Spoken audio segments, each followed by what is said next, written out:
Hello दोस्तों, नमस्कार। स्वागत है एक बार फिर से आप सभी के अपने प्रिय चैनल पर। दोस्तों अभी की जो सबसे बड़ी खबर आ रही है, जहां पर चाइना को बड़ा झटका देगा G7। जी हाँ दोस्तों, बड़ी खबर आ रही है, बताएंगे क्या है मुद्दा। जिनपिंग के ड्रीम प्रोजेक्ट को लेकर और एक देश नहीं बल्कि कई देश चाइना को देने वाले हैं बड़ा झटका। बताएंगे दोस्तों क्या है पूरी खबर, उससे आगे आपको बताएंगे। जहाँ पर कश्मीरी मसले पर UN में भारत ने पाकिस्तान को फिर लगाई है लताड़, कहा बहुत हुआ नाटक, अब दुनिया बहकावे में नहीं आएगी और भारत इतनी आसानी से किसी की बात में नहीं आने वाला। जी हाँ दोस्तों, बड़ी खबर आ रही है पाकिस्तान कश्मीर को लेकर। साथ ही आपको बताएंगे अगली खबर में, जहां जो बाइडेन ने कहा हथियारा तो व्लादिमीर पुतिन का आया है बयान। बताएंगे जो बाइडेन को लेकर कौन सी बड़ी बात कह दी पुतिन ने। अब उससे आगे बताएंगे, जहां चीनी शोधकर्ताओं को चमगादड़ों में नए तरह के कोरोना वायरस के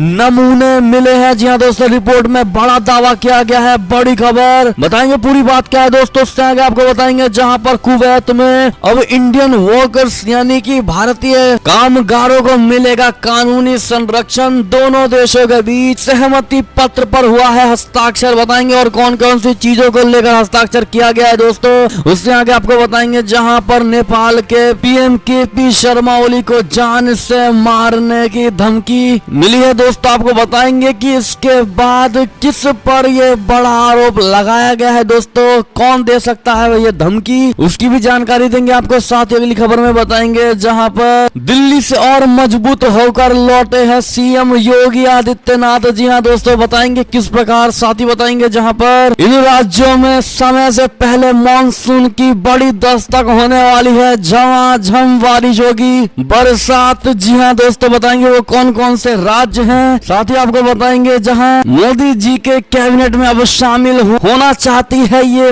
पार्टी। जी हाँ दोस्तों, वो कौन सी पार्टी, तो हर तरह की जानकारी आज आपको देने वाले हैं, तो बने रहेगा वीडियो के अंत तक। और अभी खबरों में आगे बढ़ने से पहले अगर आप भी मानते हैं कि मोदी जी हैं तो हर चीज संभव है, भारतीय सेना है तो हमारा देश गर्व से जी रहा है और इस कोरोना काल में डॉक्टर ही भारत के लिए वरदान है, तो इस वीडियो को भी कर दीजिएगा लाइक, चैनल को कर दीजिए सब्सक्राइब, बेल आइकन दबाइए, साथ ही कमेंट बॉक्स में लिख दीजिएगा जय हिंद। जी हाँ दोस्तों, तो चलते हैं पहली और सबसे बड़ी खबर की तरफ, जहां पर चाइना को बड़ा झटका देने वाला है G7। जिनपिंग के ड्रीम प्रोजेक्ट BRI की काट में B3W का बड़ा प्लान। बता दे दुनिया के 7 सबसे अमीर लोकतांत्रिक देश चाइना को बड़ा झटका देने जा रहे हैं। G7 के इन देशों ने एक बड़े इंफ्रा प्लान के जरिए चाइना के बेल्ट एंड रोड इनिशिएटिव की काट निकालने की मंशा जाहिर की है दोस्तों। वैश्विक इंफ्रास्ट्रक्चर के जरिए न सिर्फ विकासशील देशों की मदद होगी बल्कि चीन के राष्ट्रपति शी जिनपिंग के ड्रीम प्रोजेक्ट के लिए भी ये बड़ा झटका होने वाला है। चाइना BRI के जरिए गरीब और छोटे मुल्कों को विकास का सपना दिखाकर लोन जाल में फंसाने में जुटा हुआ है दोस्तों। G7 के नेताओं की दक्षिण पश्चिम इंग्लैंड में बैठकें चल रही हैं और ये बीजिंग के साथ रणनीतिक प्रतिस्पर्धा पर भी चर्चाएं कर रहे हैं दोस्तों। अमेरिकी राष्ट्रपति जो बाइडेन और G7 के अन्य नेता बिल्ड बैक बेटर वर्ल्ड यानी B3W पहल के जरिए चाइना की BRI प्रोजेक्ट की काट निकालना चाहते हैं। व्हाइट हाउस की ओर से कहा गया है कि इस पारदर्शी इंफ्रास्ट्रक्चर प्रोजेक्ट पर करीब $40 ट्रिलियन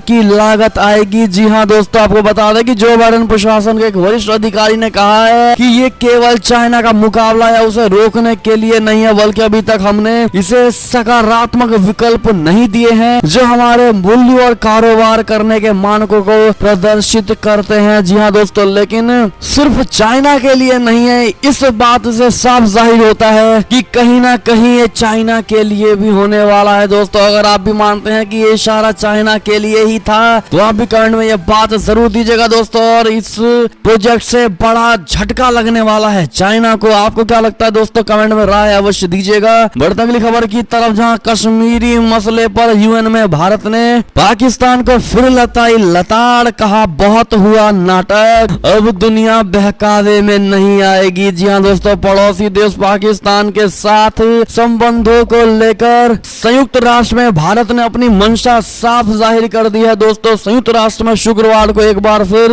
से पाकिस्तान द्वारा कश्मीर मसला उठाए जाने करने पर भारत ने आपत्ति दर्ज कराई है और इस्लामाबाद को कड़ी फटकार लगाई है। दोस्तों भारत ने कहा है कि वो पाकिस्तान के साथ नॉर्मल पड़ोसी संबंध चाहता है, मगर ये पाकिस्तान के ऊपर है कि वो बातचीत के लिए आतंक से मुक्त माहौल तैयार करें। संयुक्त राष्ट्र में भारत के स्थायी मिशन के सलाहकार आर मधुसूदन ने कहा है कि भारत पाकिस्तान के साथ सामान्य पड़ोसी संबंध चाहता है। हमारा लगातार ये पक्ष रहा है कि भारत और पाकिस्तान के बीच किसी भी मुद्दे को आतंकवाद से मुक्त माहौल में द्विपक्षीय और शांतिपूर्ण तरीके से हल किया जाना चाहिए। जी हाँ दोस्तों, संयुक्त राष्ट्र सुरक्षा परिषद की महासभा में वार्षिक रिपोर्ट पर एक बहस के दौरान भारत ने शुक्रवार को कहा है कि वो पाकिस्तान के साथ सामान्य पड़ोसी संबंध चाहता है और ये इस्लामाबाद पर निर्भर है कि वो विश्वसनीय सत्यापन योग्य कार्रवाई करके एक अनुकूल माहौल बनाने के लिए अपने नियंत्रण में किसी भी क्षेत्र को सीमा पार आतंकवाद के लिए इस्तेमाल करने की अनुमति न दे। हालांकि बहस के दौरान नई दिल्ली ने भारत के आंतरिक मामले यानी कश्मीर के मसलों को उठाने के लिए पाकिस्तान को बड़ी फटकार लगाई है दोस्तों, और साफ कह दिया है कि बहुत हो चुका है नाटक, अब दुनिया नहीं आएगी बहकावे में। अगर आप भी मानते हैं कि पाकिस्तान को इसी प्रकार से जवाब देना चाहिए तो आप भी कमेंट में हम नहीं फंसने वाले पाकिस्तान जरूर कह दीजिएगा। दोस्तों अगली खबर की बात करें तो जो बाइडेन ने कहा हत्यारा तो व्लादिमीर पुतिन बोले चिंता की बात नहीं, हमें कोई फर्क नहीं पड़ता। जी हाँ दोस्तों, रूसी राष्ट्रपति व्लादिमीर पुतिन ने जो बाइडेन के उस बयान पर प्रतिक्रिया दी है जिसमें अमेरिकी राष्ट्रपति ने उन्हें हत्यारा बताया था। दोस्तों रूसी राष्ट्रपति व्लादिमीर पुतिन ने कहा है कि वो अपने अमेरिकी समकक्ष जो बाइडेन द्वारा हत्यारा कहे जाने से चिंतित नहीं है। उन्होंने कहा कि उन पर ऐसे आरोप लगते रहे हैं और उन्हें अब इससे फर्क नहीं पड़ता। अगले सप्ताह अमेरिकी राष्ट्रपति जो बाइडेन के साथ होने वाली बैठक से ठीक पहले एनबीसी को दिए इंटरव्यू में राष्ट्रपति पुतिन ने कहा कि मेरे कार्यकाल के दौरान मुझ पर इस तरह से काफी हमले किए गए और अब तो मुझे इसकी आदत हो चुकी है। अब ना इससे मुझे फर्क पड़ता है और ना ही मुझे आश्चर्य होता है। आपकी क्या राय होगी दोस्तों, कमेंट जरूर करिएगा। अभी तक इस वीडियो को लाइक नहीं किया है तो लाइक करना तो बिल्कुल मत भूलिएगा दोस्तों, फटाफट से लाइक कर दीजिए। अगली खबर की बात करें तो रिपोर्ट में बड़ा खुलासा कि चीनी शोधकर्ताओं को चमगादड़ों में नए तरह के कोरोना वायरस के नमूने मिले हैं। दोस्तों बता दें कोविड-19 की उत्पत्ति की नए सिरे से जांच के बीच चीनी शोधकर्ताओं को चमगादड़ों में नए तरह के कोरोना वायरस के नमूने मिले हैं। चीनी शोधकर्ताओं ने अपनी रिसर्च में कहा है कि चमगादड़ में मिले नए वायरस में एक ऐसा वायरस शामिल है जो आनुवांशिक रूप से कोविड-19 का दूसरा सबसे करीबी हो सकता है। जी हाँ दोस्तों, शोधकर्ताओं का कहना है कि दक्षिण पश्चिम चाइना में उनकी रिसर्च से पता चलता है कि चमगादड़ों में कितने प्रकार के कोरोना वायरस होते हैं और ये कितने लोगों में फैलने की क्षमता रखते हैं। जर्नल सेल में प्रकाशित एक रिपोर्ट में शेडोंग विश्वविद्यालय के चीनी शोधकर्ताओं ने कहा है कि कुल मिलाकर हमने कई प्रकार के चमगादड़ प्रजातियों में से 24 नए कोरोना वायरस जीनोम इकट्ठे किए हैं, जिनमें 4 सार्स-कोव-2 जैसे कोरोना वायरस शामिल है। इसमें अगर आप भी मानते हैं कि अगर चाइनीज लोगों ने यह बात कही है, चाइनीज वैज्ञानिकों ने यह बात कही है, तो अन्य देशों को नहीं मानना चाहिए, क्योंकि कहीं ना कहीं चाइना अपना पक्ष रख करके अपने देश को बचाना चाहता है। दोस्तों वो चाहता है कि चमगादड़ों के बहाने चाइना से उत्पन्न हुआ ये वायरस का जो इल्जाम है वो चाइना पर से खत्म हो जाएगा, पर ऐसा नहीं होने वाला। क्या कहते हैं आप लोग, कमेंट में राय अवश्य दीजिएगा। दोस्तों बढ़ते अगली बड़ी खबर की तरफ, जहां पर कुवैत में अब इंडियन वर्कर्स को मिलेगा कानूनी संरक्षण। दोनों देशों के बीच सहमति पत्र पर हुए हैं हस्ताक्षर। जी हाँ दोस्तों, बता दें कुवैत में काम करने वाले भारतीय कामगारों के लिए एक अच्छी खबर है। भारत और कुवैत ने एक सहमति पत्र पर दस्तखत किए हैं, यानी साइन किए हैं, जिसके तहत इस खाड़ी देश में काम करने वाले भारतीयों को कानून के दायरे में लाया जाएगा। इसके अलावा उन्हें कानूनी संरक्षण भी दिया जाएगा। विदेश मंत्री एस जयशंकर और उनके कुवैती समकक्ष शेख अहमद नासिर अल मोहम्मद अल सबा की मौजूदगी में गुरुवार को भारतीय राजदूत सीबी जॉर्ज और कुवैत के उप विदेश मंत्री ने इस सहमति पत्र पर हस्ताक्षर किए हैं। दोस्तों ऐसे में यह बड़ी खबर थी। अगर आप भी मानते हैं कि भारत के लिए खुशखबरी, कमेंट सेक्शन में थैंक यू कुवैत और थैंक यू एस जयशंकर जरूर कह दीजिएगा। अगली खबर की बात करें तो नेपाल से बड़ी खबर, जहां नेपाल के पीएम केपी शर्मा ओली को जान से मारने की धमकी कि विपक्षी विधायक पर लगा है इसका आरोप। बता दें नेपाल में जारी राजनीतिक उठापटक के बीच विपक्षी नेपाली कांग्रेस के एक प्रांतीय विधायक ने प्रधानमंत्री केपी शर्मा ओली को जान से मारने की धमकी दी है। धमकी देने वाले नेपाली कांग्रेस के नेता नरोत्तम वैद्या बागमती प्रांत से विधायक हैं। उन्होंने प्रधानमंत्री ओली के हालिया कैबिनेट विस्तार की आलोचना करते हुए उसे असंवैधानिक करार दिया है। दोस्तों, इस दौरान नेताजी का गुस्सा इतना बढ़ गया कि उन्होंने प्रधानमंत्री ओली को ही जान से मारने की धमकी दे डाली। जी हाँ दोस्तों, वैद्या ने हवा में हाथ उठाते हुए कहा है कि ओली इस तरह से आगे बढ़ रहे हैं कि वे सत्ता में रहने और अपनी कुर्सी को बचाने के लिए शासन के हर पहलू से समझौता कर रहे हैं। अगर हम ओली को छोड़ देते हैं तो देश गिर जाएगा। उन्होंने महात्मा गांधी के हत्यारे नाथूराम गोडसे का जिक्र करते हुए देश को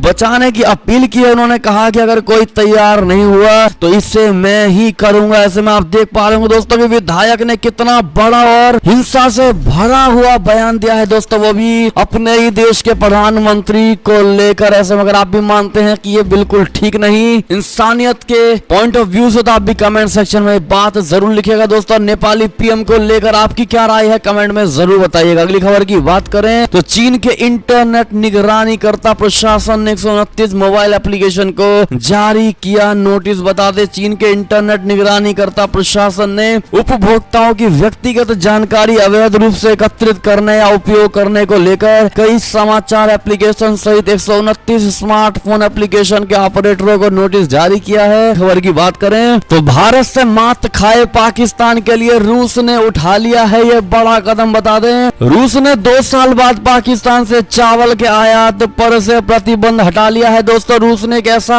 कदम उठाया है जिससे पाकिस्तान चावल उत्पादकों को अपनी आमदनी बढ़ाने में मदद मिलेगी। पाकिस्तान ने 2019 तक रूस को हर साल लगभग 35,000 टन चावल और 40 से 50 मिलियन डॉलर मूल्य के अन्य अनाज का निर्यात किया था। पाकिस्तान के लिए ये राहत की बात है क्योंकि वो चावल निर्यात के मामले में दुनिया में चौथे पायदान पर है, जबकि भारत सबसे बड़ा निर्यातक है चावल का। क्या कहते हैं दोस्तों आप लोग? पाकिस्तान के खाद्य सुरक्षा विभाग ने आधिकारिक बयान जारी करके बताया है कि रूस ने 11 जून 2021 से पाकिस्तान से चावल के आयात पर लगा प्रतिबंध हटा लिया है। शुरुआत में रूस के नेशनल प्लांट प्रोटेक्शन ऑर्गेनाइजेशन यानी NPPO ने चावल निर्यात के लिए पाकिस्तान की 4 चावल कंपनियों को मंजूरी दी है। इनमें 2 कराची, 1 लाहौर और चौथी चिनियट में स्थित है। दोस्तों, ऐसे में आपको क्या लगता है कमेंट में जरूर बताइएगा। बढ़ते अगली खबर की तरफ, जहां सेंट्रल गवर्नमेंट का बड़ा ऐलान, ब्लैक फंगस की दवा को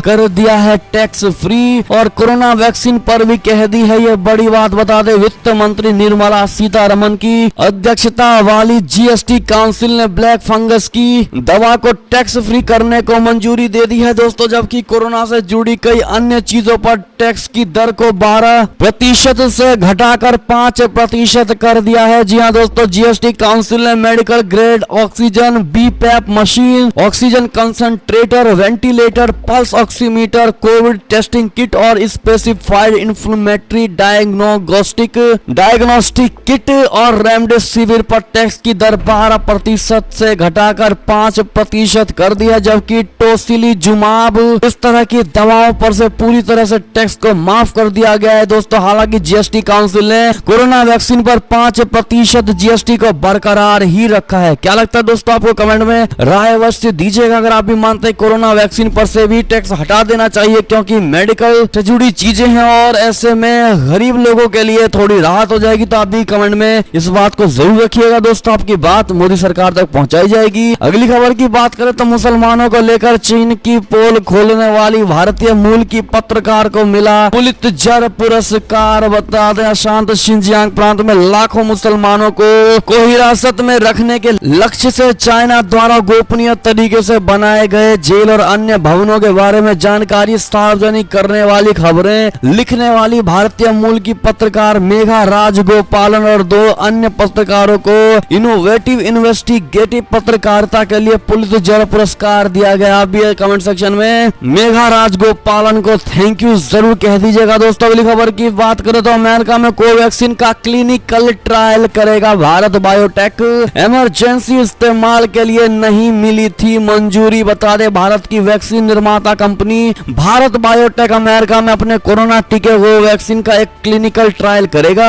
भारत बायोटेक की ओर से अमेरिका में क्लिनिकल ट्रायल का ऐलान उस वक्त किया है जब हाल ही में यूएस में कोवैक्सीन को इमरजेंसी इस्तेमाल की मंजूरी नहीं दी थी। एक और खबर की बात करें तो अमेरिका से एक और खबर, जहां ऑस्टिन शहर में बड़ी गोलीबारी की न्यूज आ रही है दोस्तों, जहां 13 लोग हो गए घायल, हमलावर लेकिन हो गया फरार। जी हां दोस्तों, अमेरिका में टेक्सास प्रांत के ऑस्टिन शहर में शनिवार सुबह गोलीबारी में 13 लोग घायल हो गए। पुलिस ने संदिग्ध हमलावर को भी गिरफ्तार नहीं किया है। चलते अगली खबर की तरफ, जहां पर टीका ले चुके लोग ही इस बार कर पाएंगे हज यात्रा। सऊदी अरब ने बताया कितने लोगों को होगी इसकी इजाजत। बता दे, सऊदी अरब ने कहा है कि कोरोना वायरस महामारी के चलते इस साल 60,000 से अधिक लोगों को हज की अनुमति नहीं होगी और वे सभी यहाँ के नागरिक या निवासी होंगे। साथ ही इन सभी के पास टीकाकरण का प्रमाण पत्र होना अनिवार्य होगा। जी हाँ दोस्तों,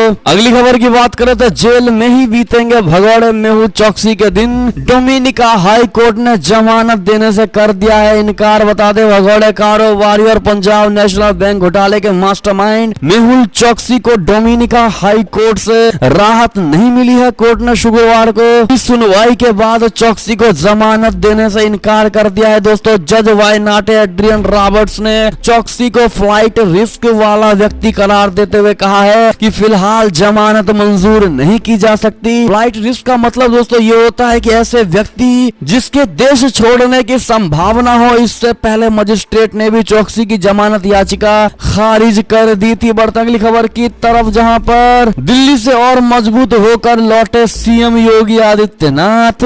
मिशन 2022 की रूपरेखा हुई तैयार। बता दे, उत्तर प्रदेश के मुख्यमंत्री योगी आदित्यनाथ तमाम सियासी कयासबाजियों, उलटफेर की चर्चाओं, यूपी के बंटवारों की अटकलों के बीच अपना 2 दिवसीय दिल्ली दौरा समाप्त करके लखनऊ लौट आए हैं। दोस्तों, भाजपा सूत्रों के मुताबिक योगी का यह दौरा शीर्ष नेतृत्व को यूपी में बीते 4 वर्षों में कामकाज का फीडबैक देने और आगामी विधानसभा चुनाव की तैयारियों पर ही केंद्रित रहा। योगी आदित्यनाथ दिल्ली से और मजबूत होकर लौटे हैं। आपको बता दें, प्रधानमंत्री नरेंद्र मोदी जी, केंद्रीय गृह मंत्री अमित शाह की मुलाकात से लेकर पार्टी के राष्ट्रीय अध्यक्ष जेपी नड्डा तक सभी के साथ भेंट में प्रमुख रूप से मुख्य एजेंडा मिशन 2022 और 300 प्लस सीटों का लक्ष्य रहा। पार्टी सूत्रों की माने तो केंद्रीय नेतृत्व ने यूपी फतेह अभियान की कमान मुख्यमंत्री योगी आदित्यनाथ को सौंप दी है। जी हाँ दोस्तों, ऐसे में अब यह बात साफ हो गई है कि योगी आदित्यनाथ जी ही अगले मुख्यमंत्री होने वाले हैं और ये पूरा दृढ़ निश्चय है कि योगी जी ही बनने वाले मुख्यमंत्री, साथ ही बीजेपी ही जीतेगी। क्या लगता है आपको दोस्तों, इस बार के यूपी चुनाव में कौन सी पार्टी जीतेगी और कौन होगा मुख्यमंत्री? आपके विचार क्या होंगे इस पर कमेंट में जरूर बताइएगा। अगली खबर की बात करें तो बिहार से बड़ी खबर, जहां मोदी कैबिनेट में शामिल होना चाहती है नीतीश की पार्टी यानी जेडीयू। विस्तार से पहले जेडीयू ने मांगा हिस्सा।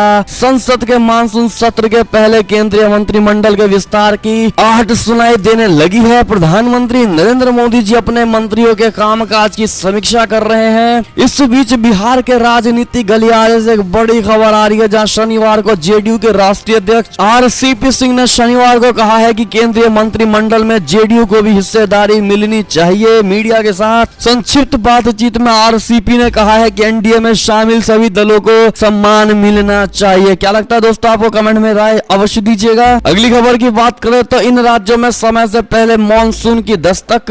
मौसम विभाग ने जारी किया भारी बारिश का अलर्ट। बता दें, देश के कुछ राज्यों में जहां मानसून ने दस्तक दे दी है तो वहीं कुछ राज्यों 14 या 15 जून तक मानसून के आने की संभावना है। आईएमडी ने इसे लेकर भारी बारिश का अलर्ट भी जारी किया है। मुंबई में शनिवार सुबह तक पिछले 24 घंटे में भारी बारिश हुई है। बारिश की वजह से सेंट्रल रेलवे ने दादर कुर्ला के बीच लोकल ट्रेनों को सस्पेंड कर दिया। आपको बता दें कि आईएमडी के सीनियर साइंटिस्ट आर.के. जेनामनी के मुताबिक उत्तर भारत में पंजाब, हरियाणा और दिल्ली में दक्षिण पश्चिमी मानसून 14 या 15 जून तक दस्तक देगी। तो वहीं उड़ीसा, पश्चिम बंगाल, झारखंड और बिहार में मानसून आज आ सकता है और आज से उत्तर प्रदेश और मध्य प्रदेश में भी मानसून के आने की बड़ी संभावना है। ऐसे में दोस्तों, आप लोग किस राज्य से बिलोंग करते हैं यानी किस राज्य में रहते हैं कमेंट करके जरूर बताइएगा दोस्तों। और ये थी अब तक की सारी बड़ी खबरें। आपको हमारी खबरें कैसी लगी? आशा करता हूँ बहुत अच्छी लगी होगी। अगर थोड़ी भी अच्छी लगी है तो इस वीडियो को अभी अपने अपने भाई बंधुओं में व्हाट्सएप, फेसबुक, ट्विटर के जरिए पूरे भारत में शेयर करना बिल्कुल मत भूलिएगा दोस्तों। और अभी कर दीजिए इस वीडियो को लाइक,